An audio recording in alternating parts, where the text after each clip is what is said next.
আমি এখন দাঁড়িয়ে আছি কুড়িগ্রাম জেলার ফুলবাড়ি উপজেলার ফুলবাড়িতে। আপনারা কি মনে করছেন এটা কি নদী? না, নদী নয়, এটা হলো আমাদের ফুলবাড়ি উপজেলার ফুলবাড়ি শহর। পানি নামার রাস্তা না থাকার কারণে এবং পানি নামার জন্য ড্রেন না থাকার কারণে আমাদের ফুলবাড়ির অবস্থা একেবারেই বেহাল। আপনারা দেখতেছেন, আমি যদি আপনাদেরকে ক্লিয়ারভাবে দেখানোর চেষ্টা করি যে এটা হলো আমাদের ফুলবাড়ির কাঁচামালের আড়ত।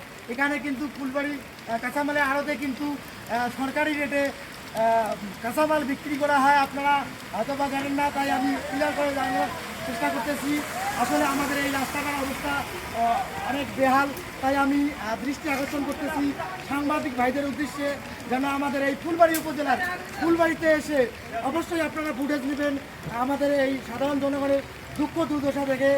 আবারও দৃষ্টি আকর্ষণ করতেছি আমি যে আমাদের এই ফুলবাড়ি উপজেলার পিওনো মহোদয়কে যেন আমাদের এই ফুলবাড়ি উপজেলার এই ফুলবাড়ির যে দুর্দশা চলতেছে, পানি নামার রাস্তা না থাকার কারণে যে আমাদের সাধারণ মানুষের যে অবস্থা, সেই বিষয়টা অবশ্যই একটু লক্ষ্য করবেন। এবং সেই সাথে আমি আবারও দৃষ্টি আকর্ষণ করতেছি আমাদের নতুন এমপি সাহেবকে যেন আমাদের এই ফুলবাড়ি উপজেলার ফুলবাড়িতে এসে আমাদের সাধারণ মানুষের চলাফেরার আসলে দুঃখ দুর্দশা থেকে অবশ্যই একটা ড্রেনের ব্যবস্থা করে দিলে আমাদের সাধারণ মানুষের চলাফেরা করার অনেক সুবিধা হয়।